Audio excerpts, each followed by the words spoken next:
is another population that we have really stepped up to serve, and these are people who are still in prison.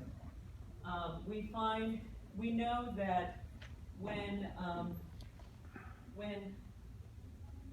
inmates have access to education, that their recidivism, that means that their return to prison is reduced by almost half, 43%. We're finding that students in prison, I've got a great story. One of our trustees, Danetta Graves, holds a Bible study every week at the Dayton Correctional Institution. And she tells a story about a particular young woman who would tell her at Bible study every week, she couldn't wait to get out, wanted to get out. She has young children, she wanted to get back to her family. And she was ready for early release. Danetta saw her the next week and said, well, I thought you wanted to get out. And she said, yes, but I realized I have a few more classes to get my business certification through Sinclair, and so I thought it would be better for my family, choked up, if I finished that. So that's what that program does. Do you have a program to where when they do get out, you can help place them in different jobs? You know, some of them actually, when they get out, they come here. And then, because we are not able to, because of various laws and regulations, we can't provide them actual degrees. We have a number of certifications that are offered, and they're very job focused. So that's how, that's the justification for offering those inside the prisons. But some of them then are want to go on and earn a degree, right? So those students who come and work with us, continue to work with us on campus, we can work with them on job placement. But I don't think that we do that with them. There's a whole other set of agencies that work with them as they come into the community. How about the background, the shake up and all that? There's all of that kind of resettling and transition that is worked with. And then finally, I'm going to leave you with one last program. Amy, you ran into Ann Holliday.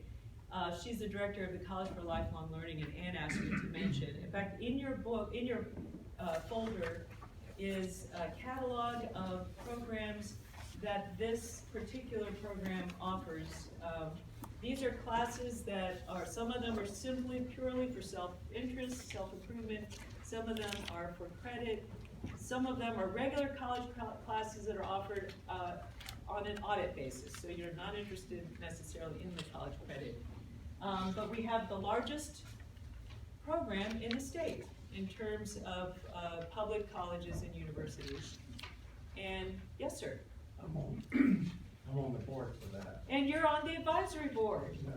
So, and it's a great advisory board. We just had lunch last week. Was it last? And Ann is retiring. And Ann is retiring. Yeah, that's Just right. got that email today. That's right. Yeah. But rest assured, Sinclair remains committed to that program because clearly, you know, it's an interesting time that we live in. This region, just demographically, is aging, and I'm part of that.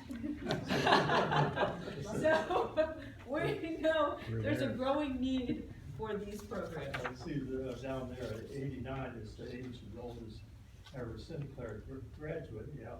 But we do have someone that was over 100. Oh, who was taking classes?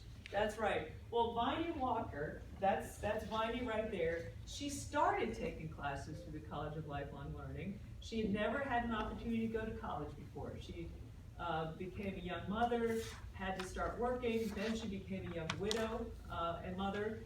And so her whole life was taking care of her family. Well, finally in retirement, she moved to the Dayton area to be close to a daughter, and she just started taking classes, and it was piqued her interest, so she decided to start taking classes for credit, And 2 years ago, she became the oldest Sinclair graduate ever at the age of 89. But it was because of the College for Lifelong Learning that that happened. So, let me finish by showing you that the President's Club, has just made a tremendous difference in the lives of over 50 students since, what was it, Larry, 1990? 90. I think probably the first scholarship might have been actually awarded in 1992. You gave money in 90, but that was probably when the first award was able to be made. He graduated 92. Graduated 92, exactly. So you can see there of the 4 scholarship funds, what the current balances are. So this is as of, well, 6/19, yesterday. My birthday. So each fund has a principal amount, so we don't touch the principal, but it earns interest. By the way, the Sinclair Foundation did very well this last year, 17% interest income. Isn't that amazing? Don't count on that. Lately, who knows what's going to happen in the stock market. But that certainly has been more than enough to fund. Typically, each scholarship fund awards a $2,500 scholarship to a student every year. And you can see the Virgil Kitchen has been around the longest, so it's been the most number of students, but well over 50 students have been awarded, gosh, $68,000. And as the college with the lowest tuition in the state of Ohio, that has definitely gone very far.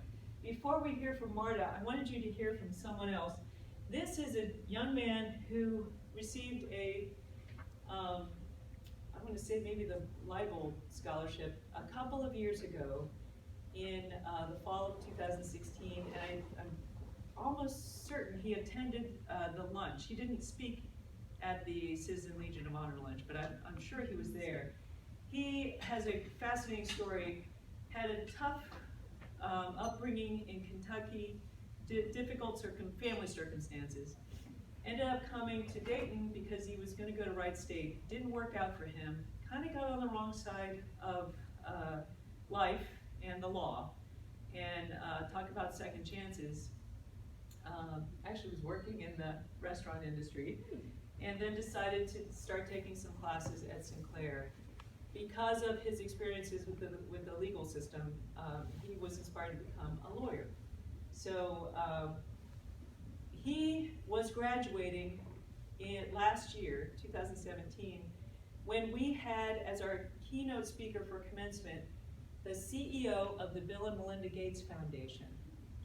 And we had her meet him along with several other students. And so the Gates Foundation became very interested in following him. And you can see this actually came from a tweet from the Gates Foundation Twitter account. And there's just a short little video, it's about a minute and a half, and I'd like to play it for you.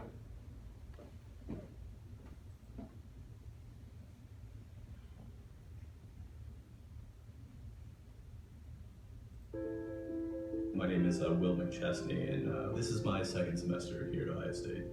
I spent my first 2 years of undergraduate education at a school in Dayton, Ohio called Sinclair Community College. I dropped out of high school. I got a GED. I am also a person in recovery, in long-term recovery, in fact, from drugs and alcohol. I also incurred some fairly significant criminal background as well. I was behind bars yet again in 2013, and I think finally it was just at that point I said, enough is enough, and realized that there was something greater within me that I wanted to pursue. I think advising is tremendously important, especially at a university of this size, because there are just so many different paths, and I mean, even in the political science department, there are just a tremendous amount of classes that you're able to take. Once I got to Ohio State, I had access to a really great advisor. He's just very warm, and at no point did I feel like he was trying to rush me off of the phone. And the same thing when I'm in his office. I mean, he genuinely cares about me. But I've never graduated from anything. I've never worn a cap and gown, and so I think I'm looking forward to that, especially more so for my family. I think the best piece of advice that my advisor has given me is to continue to challenge myself. It certainly isn't easy, but I think it's definitely preparing me well for my future. And so I think when I make that transition to law school, I think I will be ready. I refuse to give up, and I would encourage anyone else to do the exact same.